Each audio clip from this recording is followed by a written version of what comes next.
machinery. You guys? It ultimately ends up, a machine ultimately ends up wearing out, breaking down, right? So whenever we talk about mechanistic healthcare approach, we want to recognize that if the body is not able to heal itself, then it doesn't differentiate itself from this mechanistic healthcare approach.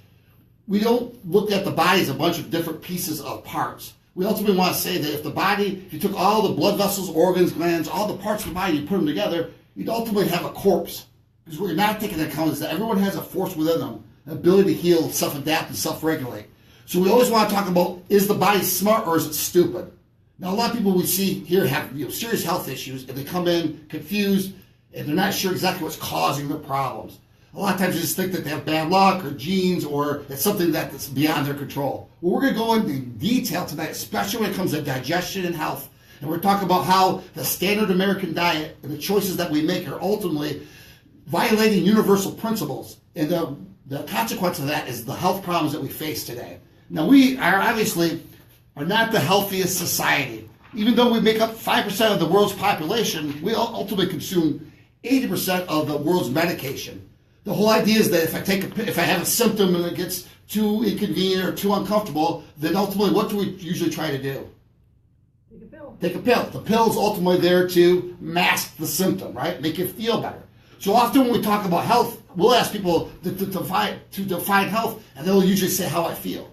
If I feel good, I'm healthy. If I don't feel good, then hopefully things will go away. Or if they don't, then I can ultimately take a pill to feel better, right? What we're talking about now, though, is that the symptoms are linguistics, or the body's ability to communicate that there's a problem. So we're going to start to put these pieces together, that if my body is self-healing, self-adapting, and self-regulating, therefore it must have an intelligence within it. So if it does have an intelligence, what is causing all these health problems that we have and that we face? And we're going into that in great detail here right now. Because we know that it all comes down to the health of our gut. Now, when we're talking about gut tonight, we're not going to be talking about the stomach necessarily, but the digestive tract.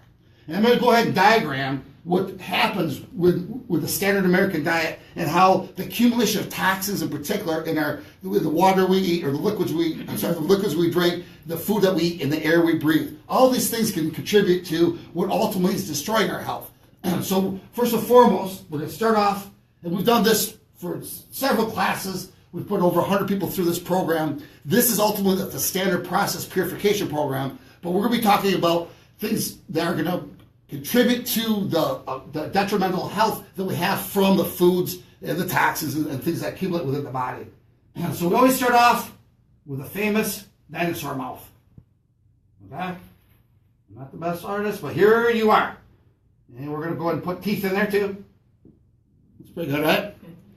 Now, whenever we have this, we're going to have the digestive tract as well. Now, once again, we're going to call this the gut. So whenever we have the gut, this is where the food comes in, obviously, and going down into the digestive tract. Now, I'm going to line this entity that lines the gut floor, or the lining of the gut all along here. We're putting this in green for good reason, because it is alive. What do you guys think that is? In there? What do you think this green is that lines the gut, that aids in digestion? 80% of all your immune system is found in this area, and 80% of all the energy that's assimilated from nutrition comes from this entity. What is it? Are you talking about bacteria? Good bacteria, fantastic. This is your gut flora. Now the gut flora, once again, is going to be responsible for 80% of immune function,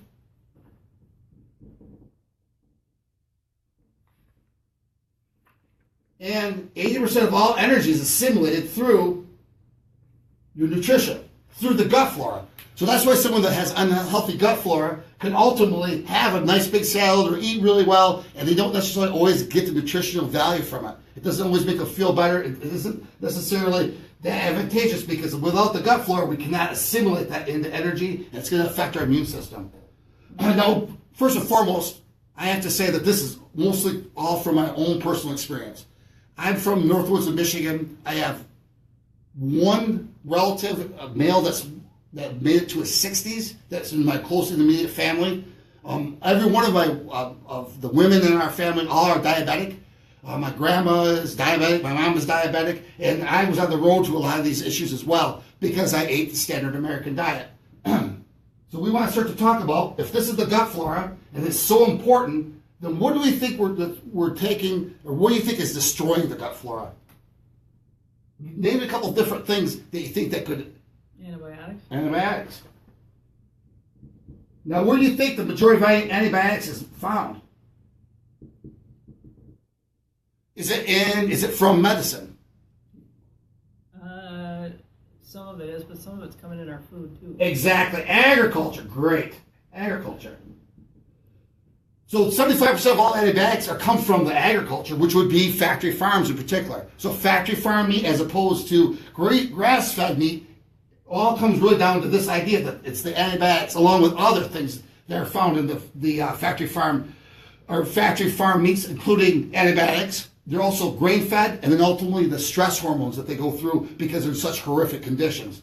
So those are just some things there that would include antibiotics that you see from agriculture. Name a couple of other things, you guys. Tammy on Facebook put chlorinated water. Chlorinated water. Thank you, Tammy, on Facebook. And fluoridated water as well. Those are two things that are found, unfortunately, in our water supply. They're very controversial. The fluoride and chloride are both neurotoxins, by the way. But it's something that we're exposed to on a constant basis. What else would be bad, you think? I'm going to cruise through a few more of these.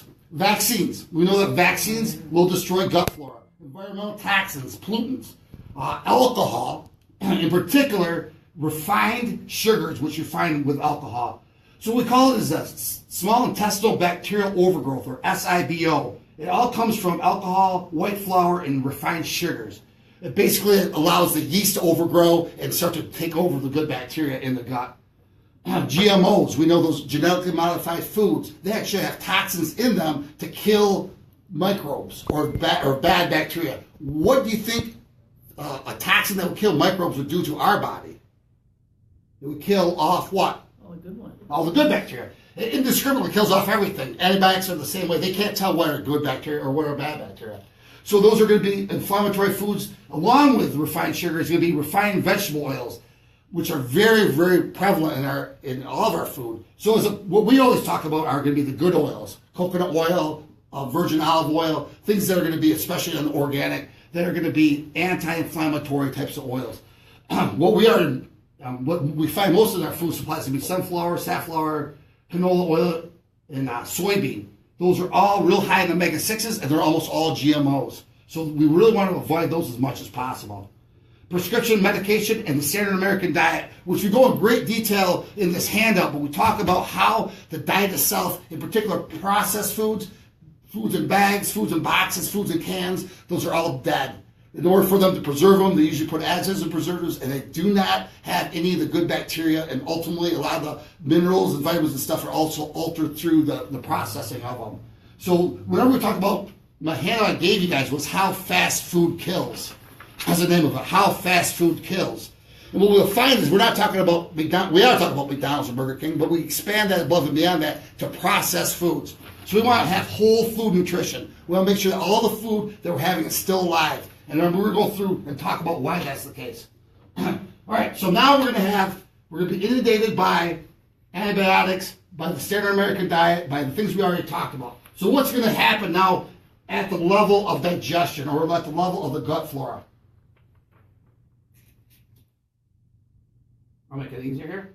If this is going to be our lining of our stomach, or of our gut, and we have one cell that separates your gut or the components of the food that's going down your digestive system to your bloodstream. There's only one cell here.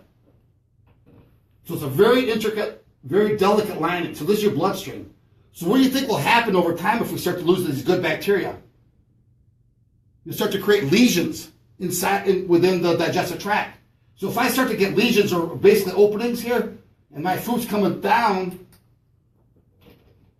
the digestive tract, all digestion relies on it being broken down to the point where it can cross this barrier because it's small enough. But if I have big holes, and what we're going to call this right away is we're going to call this leaky gut.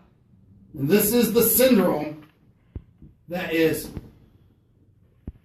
is destroying the health of Americans in particular, but ultimately anybody that has the gut flora destruction from the standard American diet and all the different things we talked about, they're going to start to develop this. We also call these are all interchangeable. Toxemia, same word.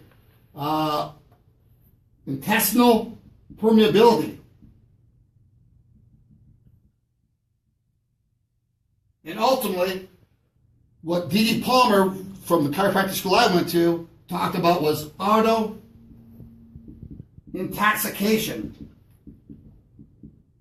What do you think all these words really mean? It's all the same idea. It all means the destruction or self-poisoning. Auto intoxication. You're poisoning yourself through your lifestyle. So what happens now that this food comes in, it's not large, it's too large to be digested normally, but it's able to freely pass into your bloodstream. Now what happens? It circulates around in the blood, right? And it will deposit in 3 different places. So your undigested food will deposit in 3 different places. But before we get to there, you have 3 different types of food. What do we have? Fats. What else? Carbs. Good one. That was me. And protein. So if these are not broken down to the size that they're absorbable, then they're basically going to float around your body and they're going to rot. So fats will go rancid. Carbs ferment, which is gross, thank you. And proteins will putrefy, which is also gross, thank you. So now you have foods that are not broken down enough, so now they're floating around in the body. They'll deposit in 3 different places. What do you guys think? What are 3 things in the body you can add into there? Thank you. Yep.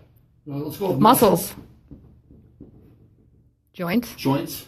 Thank you. And organs. What do you think the unknown cause of muscle pain, that's chronic muscle pain, what do they call that? It supposedly has an unknown cause, but it's a chronic muscle pain. Fibromyalgia. What do you think about chronic deposition of rancid fats, fermented carbs, and putrefied proteins in the joint space? What do we call that? Arthritis. And then ultimately we know that the weakest organs will start to fail or be damaged by the accumulation of undigested food. So now what is our body smart or is it stupid? Super smart. Super smart. Come on, super smart. So the body has a whole mechanism. The whole mechanism to go in and clean out all this undigested food is basically going to be involves 2 different entities. We're going to have your enzymes, or digestive enzymes in particular,